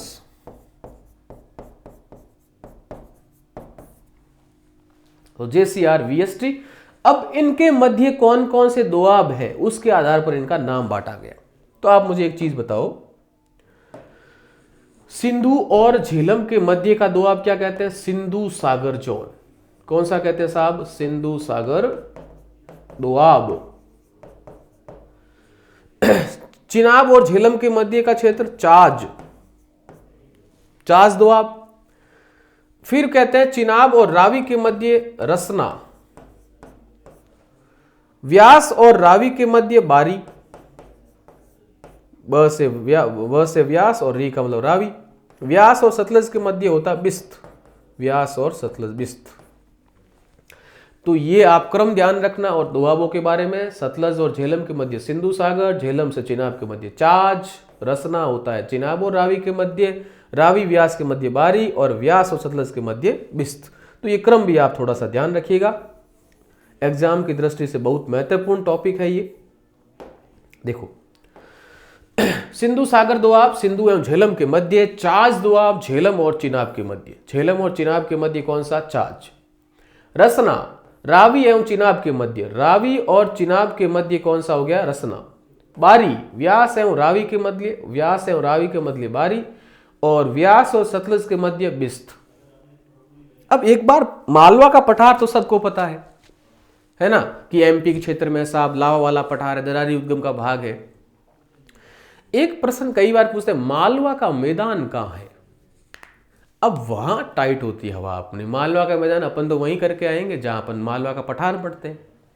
तो मालवा का मैदान ध्यान रखिएगा, सतलज एवं घग्गर के मध्य का जो मैदान है, अधिकतर पंजाब वाला क्षेत्र है, वहां पर जो मैदान है उसको बोलते हैं मालवा का मैदान। तो सतलज एवं घग्गर के मध्य का क्षेत्र, क्यों? सतलज लास्ट की नदी और फिर होती घग्गर नदी, तो ये जो क्षेत्र बीच में बसता है वो होता है मालवा का मैदान। मालवा के पठार के आधार पर मत सोचिएगा। तो ये मालवा का मैदान कहाँ है? पंजाब और हरियाणा का क्षेत्र है, जहां पर सतलज एवं घग्गर के मध्य का मैदान होता है। भिवानी बांगर, भिवानी हरियाणा में, तो घग्गर एवं यमुना के मध्य हरियाणा में स्थित जो क्षेत्र है वो भिवानी बांगर कहलाता है। अब बांगर क्या होता है, खादर क्या होता है, वो भी देखना पड़ेगा, थोड़ी देर बाद में देखेंगे। गंगा का मैदान, पहला अपन ने क्या पढ़ा? पहला अपन ने पढ़ लिया साहब मैदानी भाग राजस्थान का, दूसरा पढ़ लिया सतलज का, तीसरा पढ़ा गंगा के मैदान। तो गंगा एवं गंगा की सहायक नदियों से जो निर्मित होता है वो गंगा का मैदान होता है। सबसे विस्तृत मैदान है यूपी, बिहार, पश्चिम बंगाल में स्थित है। अब देखो एक एक करके इसको देखो। रोहिलखंड का जो मैदान है वो पश्चिमी यूपी में पाया जाता है। जैसे जैसे गंगा निकलती है ना, वैसे वैसे बांटा गया है। तो रोहिलखंड का मैदान पश्चिमी यूपी में। फिर आता अवध, जो मुख्य रूप से लखनऊ वाला क्षेत्र है, वो अवध का मैदान है। मिथिला बिहार, गंगा के उत्तर में मिथिला, और गंगा के दक्षिण में वो है मगध। फिर बारिंद, जो कोसी और महानंदा मिलती है उसके बीच बारिंद, और रार दामोदर एवं सरवण रेखा के नदी के बीच का जो मैदान है वो रार मैदान है। वापस देखो, गंगा के मैदान का भाग कौन कौन सा नहीं है या है ऐसा आ सकता है, तो वहां आप समझिएगा रोहिलखंड का मैदान पश्चिमी यूपी में है, अवध का मैदान लखनऊ में है, मिथिला का मैदान कहाँ है? बिहार, गंगा के उत्तर में। मगध है तो बिहार में लेकिन गंगा के दक्षिण में। तो गंगा के उत्तर में तो कौन सा? मिथिला का, और गंगा के दक्षिण में है मगध का। तो रोहिलखंड, दूसरा अवध, मिथिला, मगध, बारिंद कोसी और महानंदा के बीच में, और दामोदर एवं सरवण रेखा के नदी के बीच में कौन सा मैदान आता है? रार मैदान आता है। ये ध्यान रखिएगा आप गंगा के मैदानों में। तो गंगा के सहायक नदियों से निर्मित होता है। फिर होता है ब्रह्मपुत्र का मैदान। तो ब्रह्मपुत्र में उसकी सहायक नदियों से निर्मित होता है। मुख्यतः असम में जो क्षेत्र होता है, यहाँ चावल होते हैं बहुत, चावल और पटसन, जूट की खेती होती है। ये ध्यान रखना, पटसन किसको बोलते हैं? जूट को। गोल्डन फाइबर, सुनहरे रेसे, गोल्डन फाइबर या सुनहरे रेसे, बांग्लादेश में बहुत अधिक खेती होती है इनकी। तो चावल एवं पटसन खेती के लिए उपयोगी है, असम में होता है, ब्रह्मपुत्र की सहायक नदियां होती है। अब देखो, स्थला आकृतियों के आधार पर जो मैदानी भाग है उसको कैसे बांटते हैं, तो आप समझो इसको। ये पहाड़ है या पर्वत है कोई, यहां से कोई नदी निकलती है। तो नदी निकली, नदी निकलने पर बड़े बड़े कंकड़ आते हैं, जहां पर नदी गायब हो जाती है, उस क्षेत्र को बोलते हैं भाबर। तो भाबर वाला क्षेत्र होता है, यहाँ क्या होती? नदी लुप्त हो जाती है साहब, क्योंकि कंकड़ बड़े होते हैं तो कंकड़ में पानी दिखेगा नहीं, नदी लुप्त हो जाती है। भाबर के बाद में थोड़े छोटे छोटे कंकड़ वाला स्थान आता है, यहाँ नदी आपको वापस दिखना शुरू होती है, ये कहलाता है भाबर के बाद में तराई क्षेत्र। तराई क्षेत्र, जहां पर नदी आपको दिखना शुरू होती है।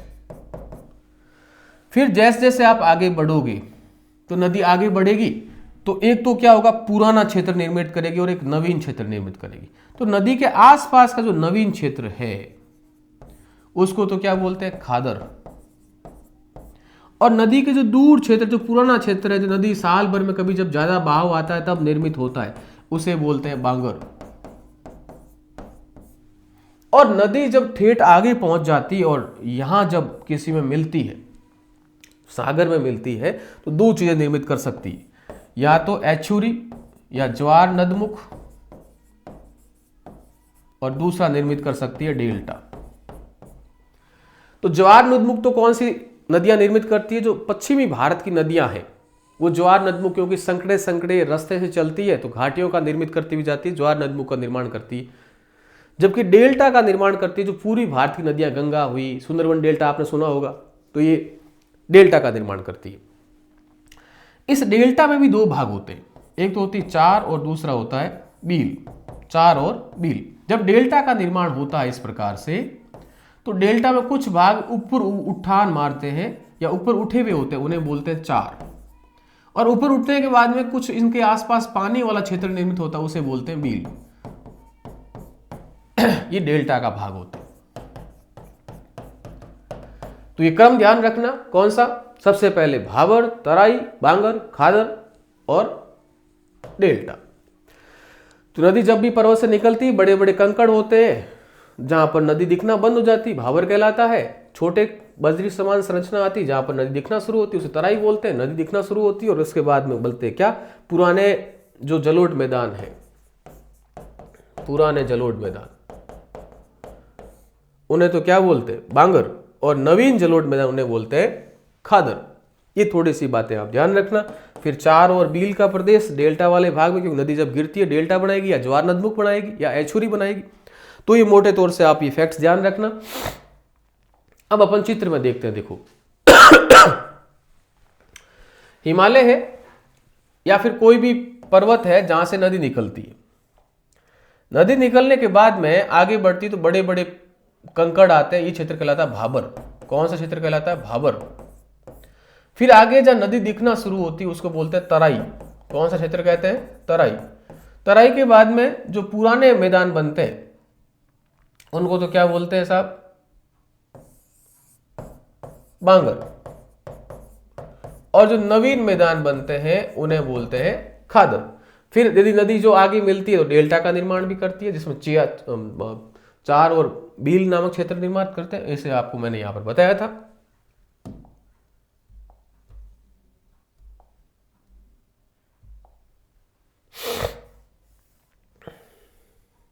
ये इस प्रकार से बताया था आपको मैंने कि बांगर, पुराने, खादर, नवीन और फिर चार और बील क्षेत्र।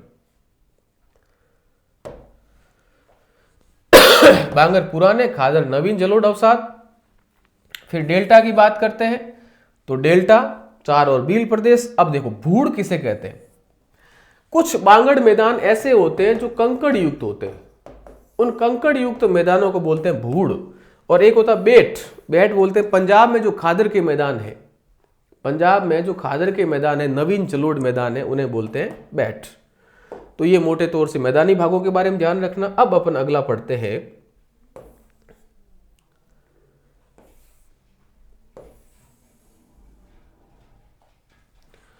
कुछ विशेष बातें। मानसून पूर्व वर्षा कई बार एग्जाम में आती है कि ये इस क्षेत्र में जो मानसून पूर्व वर्षा आती है वो क्या कहलाती है, या फला क्षेत्र में जो वर्षा आती है वो क्या कहलाती है। देखो अब यहां आप थोड़ा सा ध्यान दीजिएगा, क्योंकि क्षेत्र विशेष के क्षेत्र में मानसून वर्षा के अलग अलग नाम हैं। मानसून पूर्व वर्षा, कर्नाटक में मानसून पूर्व वर्षा कहलाती है चेरी ब्लॉसम। क्या कहलाती है? Cherry blossom. ये चेरी ब्लॉसम जो वर्षा होती है ये कॉफी के लिए बहुत अधिक, कॉफी को बोलते हैं कहवा, तो कहवा के लिए बहुत अच्छी मानी जाती है, तो चेरी ब्लॉसम। फिर होती बारदोली छेड़ा, ये कहलाती है असम में। असम में जो मानसून पूर्व वर्षा होती है उसे बोलते हैं बारदोली छेड़ा। नार्वेस्टर बोलते हैं पश्चिम बंगाल में, और आम्र वर्षा बोलते हैं केरल में। तो ये मानसून पूर्व वर्षा के बारे में ध्यान रखिएगा। एक कयाल क्या होता है?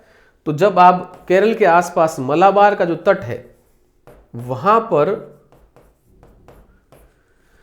एक स्थलाकृति होती कयाल। मलाबार तट के ऊपर या तट पर लेगून झीलों को क्या बोलते हैं?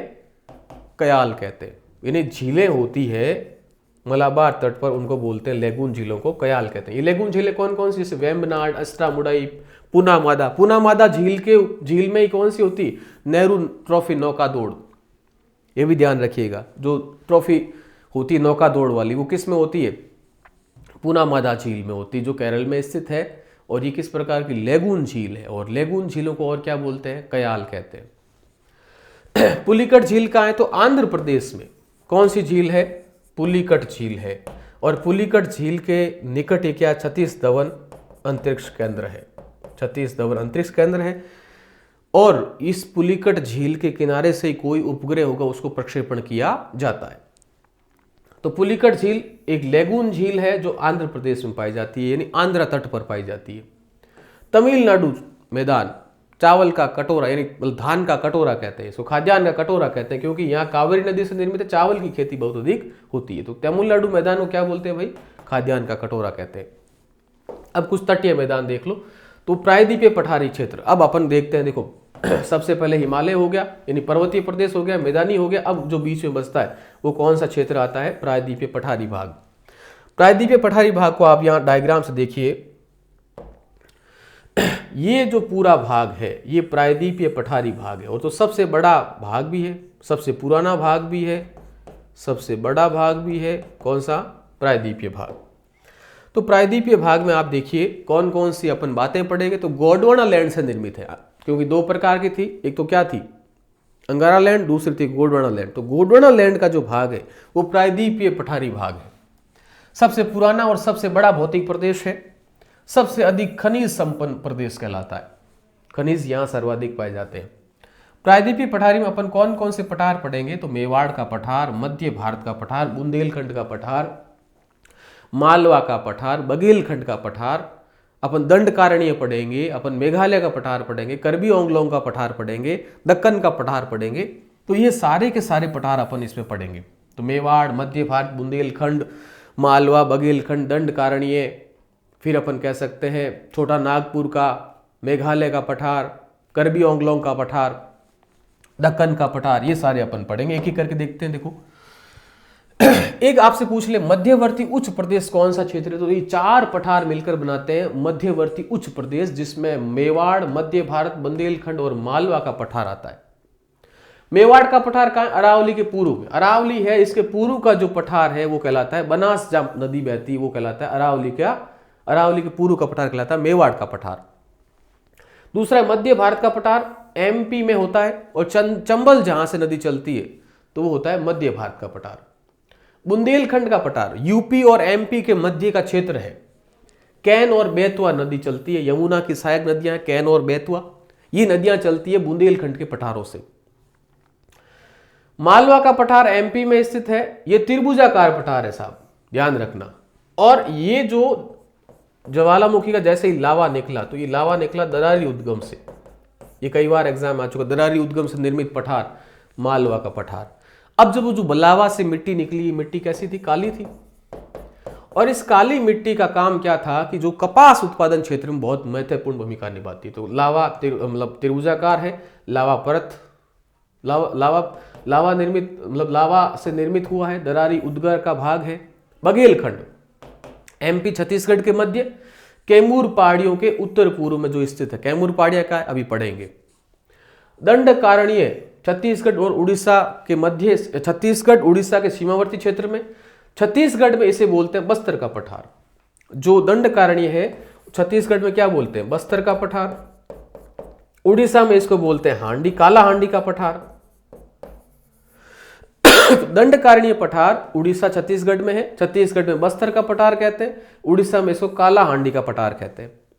और छत्तीसगढ़ का जो एक बहुत महत्वपूर्ण है, ये क्यों है, क्योंकि छत्तीसगढ़ का एक जो औद्योगिक क्षेत्र है दिल्ली राजहरा एक खदान है, वहां से लो एस की खदानें लो एस बहुत अधिक मिलता है।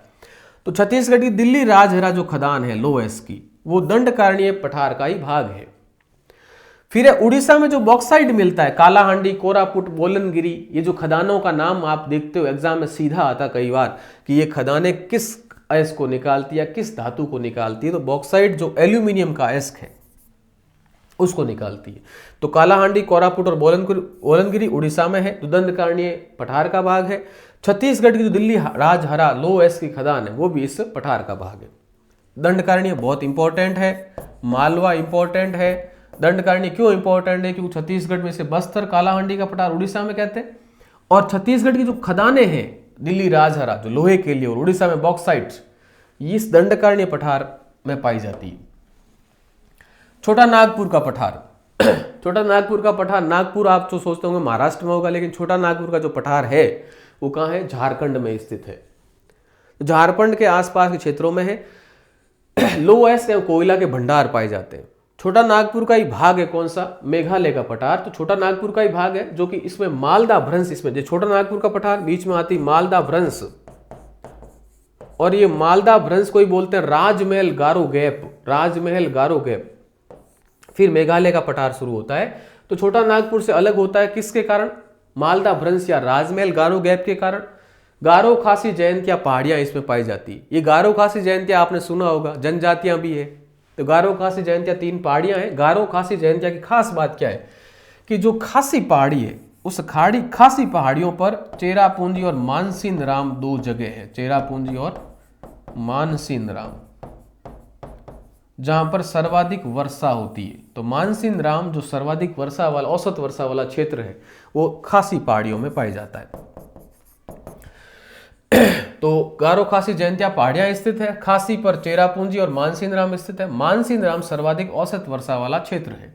गारो की सबसे ऊंची चोटी, ये भी ध्यान रख, नौकेरख। करबी ओंगलोंग, असम में जो पठारी भाग है वो कौन सा है? करबी ओंगलोंग। और इसके जो पहाड़ियां हैं वो मिकीर, रेगमा पहाड़ियां, ये भी एग्जाम में आ चुका है। मिकीर और रेगमा पहाड़ियां किसका भाग है? करबी ओंगलोंग का। कहाँ है? असम में स्थित है। अब लास्ट देखिए आप, दक्कन का पठार। महाराष्ट्र के आसपास का जो पठार है वो दक्कन का पठार है। ये त्रिभुजाकार पठार है, लावा की परत पाई जाती, काली मिट्टी का क्षेत्र है और कपास उत्पादन के लिए बहुत महत्वपूर्ण है। महाराष्ट्र का पठार, इसको 3 भागों में बांटता है दक्कन पठार, महाराष्ट्र का, आंध्रा का और कर्नाटक का पठार। जो महाराष्ट्र का पठार है ये कपास उत्पादन क्षेत्र है और गोदावरी और कृष्णा का प्रवाह क्षेत्र। तो गोदावरी और कृष्णा नदी जहां से बहती है वो महाराष्ट्र का पठार है। दूसरा है आंध्र प्रदेश का पठार, या आंध्रा का पठार। कृष्णा नदी का क्षेत्र है वो आंध्रा का पठार है। तेलंगाना का पठार, इसको 3 भागों में बांट, देखो उत्तर में आता तेलंगाना, किसको बांटते हैं? आंध्रा का पठार, तो तेलंगाना का पठार। दूसरा आता है रॉयल सीमा का पठार, और पूर्व में कौन आता है? रॉयल सीमा का पठार। और पूर्व का जो पठार है उसे बोलते हैं सीमांध्र। तो आंध्रा के पठार के 3 भाग, तेलंगाना का पठार, रायलसीमा का पठार और सीमांध्र का पठार। तेलंगाना का उत्तर भाग में, दक्षिण भाग में रॉयल सीमा और पूर्व भाग में सीमांध्र। बीच में से कौन सी नदी निकलती है? कृष्णा नदी निकलती है। फिर आता कर्नाटक का पठार। तो कर्नाटक का पठार, बेंगलुरु का पठार एक भाग, दूसरा भाग है मैसूर का पठार। तो कर्नाटक पठार के भी 2 भाग है, बेंगलुरु का पठार और दूसरा है मैसूर का पठार। बेंगलुरु का जो पठार है वहां से 2 नदियां निकलती, कृष्णा एवं तुंगभद्रा नदी, जबकि मैसूर का पठार है वो कावेरी नदी वाला क्षेत्र है। तो कर्नाटक के बेंगलुरु और मैसूर का पठार, आंध्र का पठार होता है तेलंगाना, रॉयल सीमा और दक्कन का पठार का पहला भाग है महाराष्ट्र का पठार, दूसरा आंध्र का पठार, तीसरा कर्नाटक का पठार। ठीक है जी, तो ये आप मोटे तौर से पठारों के बारे में ध्यान रखिएगा। अब अपन बात करते हैं पर्वतों की। अरावली, सतलज, विंध्याचल, बहुत सारे पर्वत है उनके बारे में। अरावली तो सबको पता है, गुजरात के पालनपुर से दिल्ली के रौसीला हिल्स तक 692 किलोमीटर, 550 राजस्थान में, औसत ऊंचाई कितनी? 930 मीटर। ये तो सबको पता है साहब। दूसरा पर्वत आता है विंध्याचल पर्वत। जब भारत को अपन देखते हैं तो उत्तर भारत और दक्षिण भारत, इन दोनों को अलग करता है कौन? विंध्याचल पर्वत। इस विंध्याचल पर्वत जो है वो चूने पत्थर से निर्मित हुआ है। भारत को उत्तर और दक्षिण अलग अलग करता है। नर्मदा घाटी उत्तर सीमा का निर्माण करती है। अब एक चीज समझिएगा, जो विंध्याचल पर्वत है उसकी उत्तरी सीमा का निर्धारण कौन करती है? नर्मदा घाटी। इनकी पहाड़ियां कौन कौन सी? विंध्याचल पर्वत खंड पर्वत है, खंडों में बटा हुआ है। तो इनकी जो पहाड़ियां हैं उनका नाम भारानेर, कैमूर, पारसनाथ की पहाड़ियां, यहां पर एक क्षेत्र पाया जाता है एमपी में, पन्ना। तो पन्ना आपको पता है हीरे के लिए विख्यात क्षेत्र है। तो एमपी में पाया जाता है, किस पर्वत के अंदर स्थित है? विंध्याचल पर्वत में स्थित है। चूने से निर्मित है। नर्मदा घाटी उत्तरी सीमा का निर्माण करती है। पहाड़ियां भारानेर, कैमूर, पारसनाथ, हीरे के लिए विख्यात क्षेत्र पन्ना यहाँ पर पाया जाता है। दूसरा सतपुड़ा एमपी में स्थित है, गुजरात में स्थित है। एमपी गुजरात में है, खंड पर्वत है ये भी। नर्मदा घाटी का दक्षिण सीमा निर्मित करती है और तापी उत्तरी सीमा का निर्धारण करती है। ठीक है। इनकी पहाड़ियां कौन सी है? तो राजपीपला, गोविलगढ़, महादेव और मैकाल। राजपीपला, गोविलगढ़, महादेव और मैकाल। महादेव की एक चोटी है जिसका नाम है धूपगढ़। ये इसकी क्या है? सबसे ऊंची चोटी है। तो सतपुड़ा की सबसे ऊंची चोटी महादेव में स्थित धूपगढ़, जिसकी ऊंचाई है 1350 मीटर। 1350 मीटर। फिर है पंचमढ़ी, महादेव पहाड़ियों में स्थित एक जैव आरक्षित क्षेत्र है, बायो रिजर्व एरिया है। मेघालय की पहाड़ियों की जो ऊंची चोटी है वो अमरकंटक, और अमरकंटक से दो नदियां निकलती है जिसका नाम है सोन और नर्मदा नदी। किससे निकलती है? अमरकंटक। और अमरकंटक किस में स्थित है? मेघालय की पहाड़ियों में। ये बातें ध्यान रखिएगा। तो ये ध्यान रखना। अब आते हैं पश्चिमी घाट और पूर्वी घाट। अभी पढ़ेंगे इसको। पश्चिमी घाट बड़े ध्यान से समझिएगा। भारत का जो अपन देखते हैं प्रायद्वीपीय पठार, तो ये जो क्षेत्र आता है ये होता है पश्चिमी घाट, ये नीलगिरी की पहाड़ियाँ, और यहाँ से वापस शुरू होता है पूर्वी घाट। तो ये पूर्वी घाट है और ये है पश्चिमी घाट। पश्चिमी घाट एकदम बिल्कुल एकदम सीधा खड़ा है, और ये थोड़ा होता है, ये कैसा होता है? कटा फटा भाग है। इसको बोलते हैं पश्चिमी घाट, इसको बोलते हैं पूर्वी घाट। अब देखो यहां पर जो क्षेत्र है इसको तीन भागों में बांटा गया। पहला कौन सा है? उत्तरी सह्याद्री, मध्य, और तीसरा होता है दक्षिण सह्याद्री। उत्तरी सह्याद्री ये होता है, ये तापी नदी से शुरू होता है और 16 डिग्री नॉर्थ, यानी 16 डिग्री जो अक्षांश रेखा है वहां तक लिया गया है।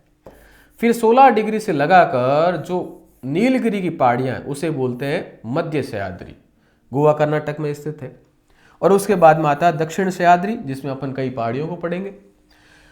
उत्तरी सह्याद्री तापी से 16 डिग्री नॉर्थ तक महाराष्ट्र में स्थित है। ये कौन सा क्षेत्र है? महाराष्ट्र का क्षेत्र है। उसकी ऊंची, सबसे ऊंची चोटी ये कलसुबाई। ध्यान रखना, पश्चिमी घाट की सबसे ऊंची चोटी कह दो, कौन सी है? कलसुबाई। गोदावरी नदी का उद्गम स्थल है। अन्य चोटियां महाबलेश्वर, कृष्णा नदी का उद्गम क्षेत्र है।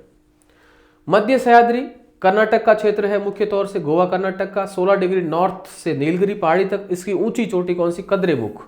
लो एस का भंडार पाया जाता है कद्रेमुख में। बाबा बुदान की पहाड़ियां कॉफी के लिए विख्यात कर्नाटक में। कर्नाटक में कॉफी सर्वाधिक होती है, तो कर्नाटक की कौन सी पहाड़ियां होती है? बाबा बुदान की पहाड़ियां। बाबा बुदान ने सबसे पहले कॉफी का पौधे लगाए थे, इसलिए बाबा बुदान की पहाड़ियां इनका नाम है, और ये कॉफी के लिए बहुत ही विख्यात है। दक्षिण सह्याद्री नीलगिरी से कन्याकुमारी तक। इसमें पहाड़ियां देखो, अन्नामलाई पहाड़ियां, सबसे ऊंची चोटी अन्नामुडई। अब ये भी ध्यान रखना, दक्षिण भारत की सबसे ऊंची चोटी कौन सी है? तो ध्यान रखना अन्नामुडई। किस पहाड़ी में है? अन्नामलाई में। और दूसरी सबसे ऊंची चोटी आएगी नीलगिरी में। ठीक है, दादा बेटा की, तो अपन दूसरा पढ़ेंगे, वहां पर पढ़ेंगे।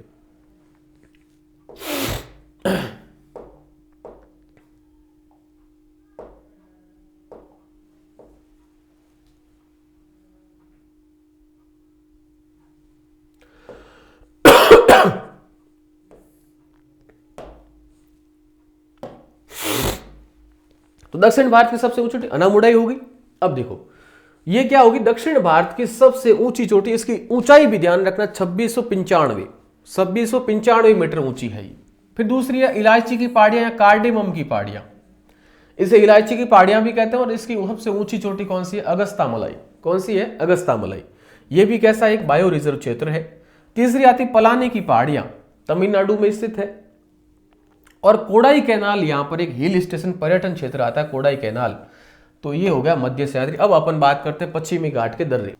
पश्चिमी घाट के दर्रों की यदि अपन बात करें तो दर्रों में आप क्रम भी ध्यान रखिएगा। थाल घाट, दूसरा भोर घाट, तीसरा अपन कहेंगे पाल घाट, और चौथा कहेंगे सैन कोटा दर्रा। यहां पर जो नेशनल हाईवे भी गुजरते हैं वो भी ध्यान रखिएगा। थाल घाट की यदि अपन बात करें तो याद कैसे करना, थाल, थाली के ऊपर नाम होना जरूरी है, थाली भरकर लाई रेखी चढ़ो, तो थाली पर नाम होना जरूरी है।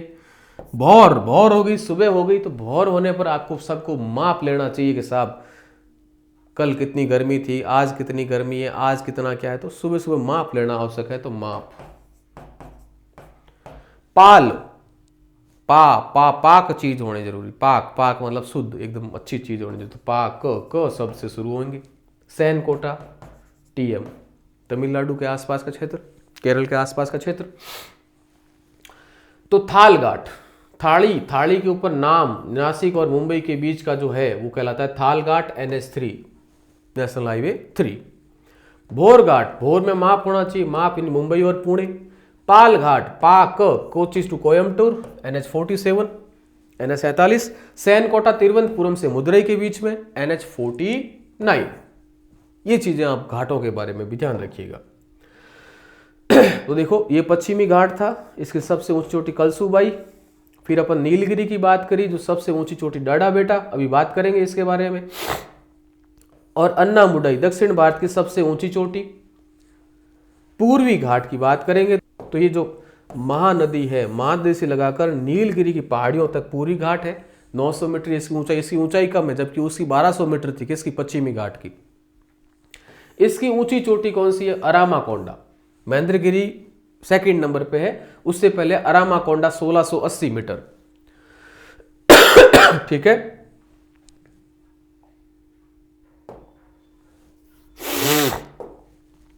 तो देखो वापस देखो इसको, पूर्वी घाट की बात करते हैं तो पूर्वी घाट में महेंद्रगिरी की पहाड़ियां हैं, और एक है अरामाकोंडा। अरामाकोंडा क्या है, सबसे ऊंची चोटी इसकी, किसकी, पूर्वी घाट की, 1680 मीटर के आसपास है। तो महानदी से नीलगिरी तक है, ऊंचाई इसकी 900 मीटर है, ऊंची चोटी अरामाकोंडा 1680 मीटर तक। देखो इसकी 900 मीटर ऊंचाई, उसकी जो पश्चिमी घाट है उसकी कितनी थी, 1200 मीटर ऊंचाई, तो वो ऊंचा ज्यादा है, ये ऊंचा कम है, कटाफटा भाग है। इसकी अन्य चोटियां कौन सी, महेंद्रगिरी उड़ीसा में, जिंदागढ़ आंध्र प्रदेश में, नल्लामल्ला, एरामल्ला, वेलिकोंडा, पालकोंडा आंध्र प्रदेश में, और जवादी शिवराय तमिलनाडु में। अब आते हैं सबसे दोनों के बीच की जो पहाड़ी है वो होती है नीलगिरी की पहाड़ी, और नीलगिरी की पहाड़ी कहाँ है, कर्नाटक, केरल और तमिलनाडु के सीमावर्ती क्षेत्र में। तो ये नीलगिरी की पहाड़ियां हैं, कर्नाटक, तमिलनाडु और केरल का जो भाग है इनके बीच का क्षेत्र है। इसकी ऊंची चोटी कौन सी है, डाडा बेटा, दादा बेटा या दादा, दादा बेटा, 2637 मीटर ऊंची है, और ये दूसरी दक्षिण भारत की सबसे ऊंची चोटी है। इस पर एक हिल स्टेशन पाया जाता है जिसका नाम है ऊटी, और यहां पर जनजाति कौन सी, डाडा बेटा के नाम पे ये डोडा जनजाति। ठीक है, ये नीलगिरी की पहाड़ियां, ये नीलगिरी की पहाड़ियां भी जैव आरक्षित क्षेत्र है भाई। तो भूगोल का मोटे तौर से अपन ने अध्ययन कर लिया। अब अपन ना बचता है नदियां और अभ्यारण्य। तो अभ्यारण्य तो जितने राज्य है, राज्य में कौन कौन से अभ्यारण्य, उसकी पीडीएफ में आपके टेलीग्राम चैनल पर डाल दूंगा। नदियों का अगले सेशन में अपन पढ़ेंगे। तो कैसी लगी क्लास कमेंट्स में जरूर बताना। तो आज अपन ने क्या पढ़ा, उत्तरी पर्वतीय प्रदेश, उसके अंदर बाद में पढ़ा मैदानी प्रदेश, उसके बाद प्रायद्वीपीय पठारी भाग, तटीय मैदानी भाग, ये सारा का सारा चैप्टर अपन ने क्लियर किया। तो भारत का मोटे तौर से जो भूगोल है वो इसमें कवर हो जाता है। तो अपना ख्याल रखिएगा। कैसा लगा वीडियो जरूर बताइएगा। Thank you very much.